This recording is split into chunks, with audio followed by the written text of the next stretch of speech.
Hello, everyone. Welcome to Lifestyle Self-Made. My name is Yusuf Kulan, and I have Alice Seba with me today. How are you, Alice? I am doing fabulous. Looking forward to today's guest. I'm a big fan of this person. I think she's pretty inspirational, cool lady who just was willing to experiment and do lots of things and get herself out there. All right. So today's guest is Becky Beach. She is $1 million digital product seller and coach over at coachbeckybeach.com. She has been featured in Business Insider, Forbes, and it's Becky's passion to help others create and scale their digital product empire.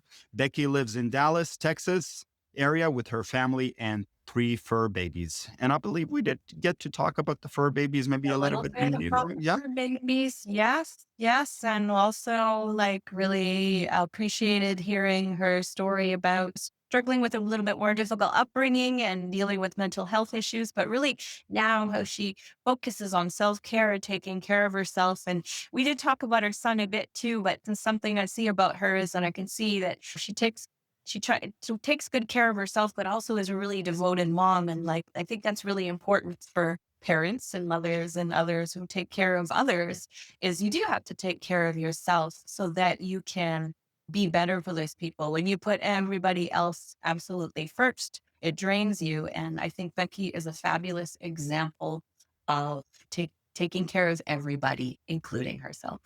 Yeah, and also fabulous example of turning things around. If you tune into this episode, you will hear all about it. So let's bring in Becky Beach. Hello, Becky, and welcome to the show.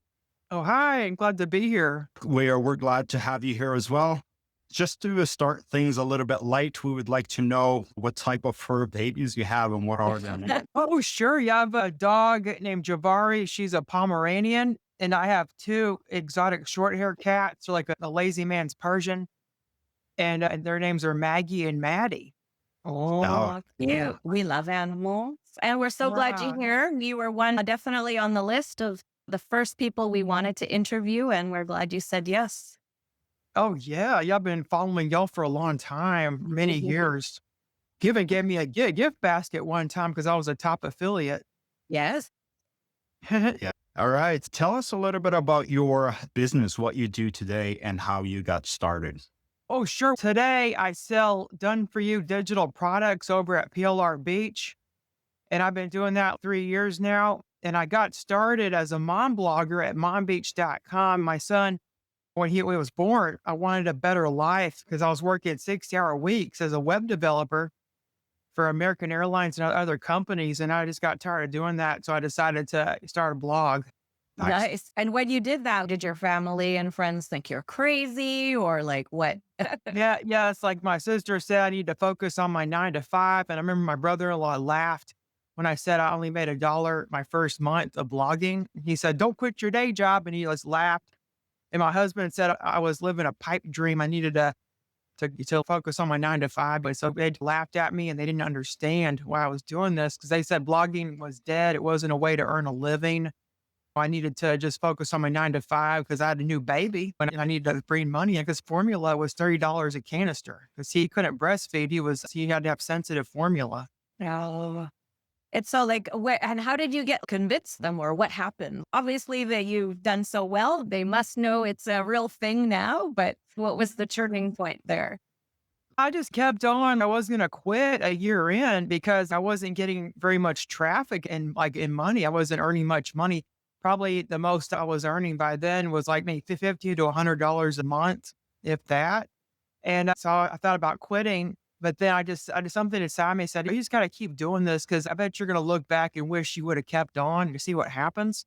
I'm not one to give up. Like I've manifested everything in my life. I came from poverty. Like I came from a broken home in poverty, and I'm just not one to give up because I don't want that life for my child. And if I were to continue working, I knew I would end up with mental health issues like my mother. Like she ended up with mental health problems and she had to quit her job and she couldn't pay our bills. So like we got our house foreclosed on. Oh, wow. Yeah. Yeah. And so you were working at the same time and you were married at this time or? Oh, yes. Yes. I Yeah. was married, like newly married. And then we had a baby on the way because we got married within 6 months of meeting each other.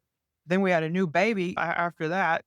Yeah. And what was the point when you like because I know you quit the job. You said it, you announced Mhm. it a few Oh, years ago. yes. Yeah, I quit 2 years ago. Just it was getting more and more stressful. They wanted me to take on more work because it was an American Airlines and they fired 30% of their workforce or laid off, just whatever you want to call it. And I was still working there because my skill set is very broad. I can design, I have a degree in design and I can develop. Like I know how to code websites and stuff like that. And I was making apps for them. So they wanted to keep me on. So they were guilt tripping like a boss saying, "Oh, you need to stay at this job because we're very low. We can't hire anybody right now. We have a hiring freeze. So you need to stay here because we need you on our team." So I like stayed another month, and then I said, "Oh, I just gotta leave," because he said, "What can I do to make you stay?" Like he just didn't want me to leave. And then the next month, I said, "I'm just gonna tell them that I got a job somewhere else," which was technically true because I'm Yeah. employed. None of their business.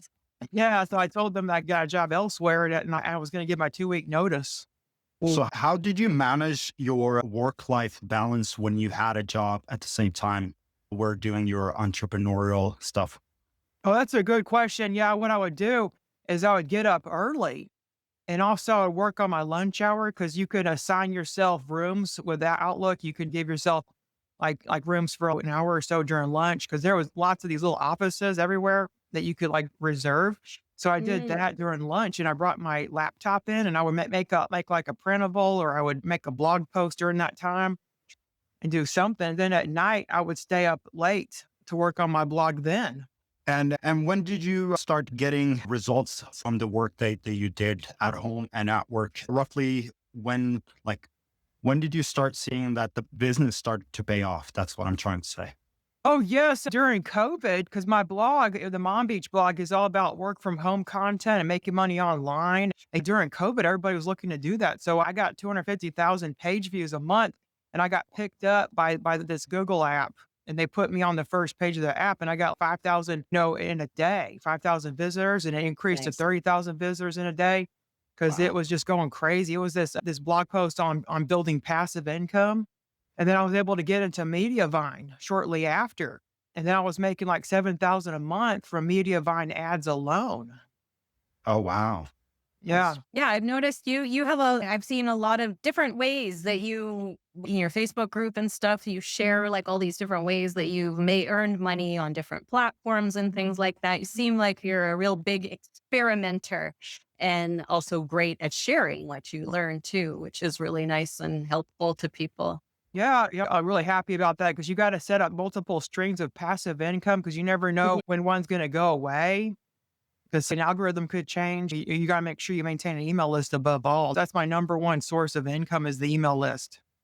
Yeah, definitely. Same with us, right? Because that is something you own, and that is everything should be funneled into there so that you always have those people that you can stay in touch with. Your audience can grow, and if you move on to different things, hopefully you can also bring some of those people with you, for sure. Totally. We always encourage people to build on their email list so that they can actually stay in contact with their customers. One question that I would like to ask is when did you feel comfortable to quit your day job in order to focus on your business? I started earning 20,000 a month in Mm. sales. And I was only earning 5,000 a month from my job. But yeah, I was putting 15% in my retirement. Plus I was paying for all the good benefits. Like I got unlimited flight because you could just get all these flights there and you Right. get like health care and I was paying for that and dentist and eye care. So all that is like, it really only bringing in $5,000. But then from the business, it was just so much more than that. And I was like, hey, I could live off this money. Like I don't need to work at this job anymore. And plus I can use my husband's benefits. He also works at a really good company and he also has benefits.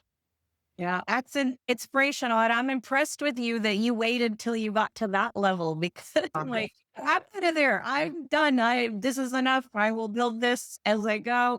And I did it that way. But yeah, that's really clear, like that you're a super hard worker, diligent and everything and really key. So that's very inspirational for sure. Yeah. One thing oh, sorry, you go. Go ahead. I Go will ahead. go. Sorry for No, interrupting. I'm not going to do it. What I was going to ask was what's the most challenging part about working from home and running your business? I'm a mom, so I just feel like I gotta clean up the house. So during like my breaks, like I get up every 25 minutes, I do like time blocking with my timer. And for 5 minutes, I'll get up and I'll do the laundry, get laundry done, and I'll get some dishes done. I'm always doing housework because I'm working from home. So I just feel like I got to keep the house clean. Now, or I'll vacuum for about 5 minutes and or do some decluttering in little areas and stuff during that 5 minute time or 10 minutes. And I'll go back to work. But sometimes I'll end up doing housework instead of going back to work because I'll get carried away with what needs to be done. Yeah. So that's like a Yeah, challenge. it definitely is for sure. But your son is how old now? Oh, he's 8 years old. He's such a cool, like you share on your Facebook pictures and things he's working on. It seems like such a cool kid, very creative, seems to march to his own drum. And do you think that maybe he's going to be an entrepreneur as well? Oh, yes, I was trying to get his domain name, Brian Beach, but at first it was $300 and I said, Oh, "That's too much money." And then now it's even more money. I think it's like $3,000 or more because I wanted to buy his oh. domain name in case he wants to be an entrepreneur. Yeah, I did the same actually. I have all my kids' domain names, but they had a much more unique last name, so I it was easier. And there And actually also, is it a was Brian my kids Beach. are older too, so people weren't buying up as many domains back then. Yeah, there's a beach named Brian. I think it's in California or something. That's why they bought it up. Oh. Yeah. That makes that makes sense. But you also mentioned like your own upbringing and stuff too. Like, how do you find, like, I'm sure that was challenging, right? To break free from that and be a different kind of parent. And do you think like your entrepreneurship, being around for your son, has helped you do that? Or what kind of thoughts do you have about that? Yes, I was working 6-hour weeks and was interfering with my mental health. I suffer from a Mhm. mental disability called bipolar. It was really getting me stressed out at work and because it's working Okay. 6-hour weeks. And but I've always been very high functioning. Like I take medicine and I have no symptoms really of that.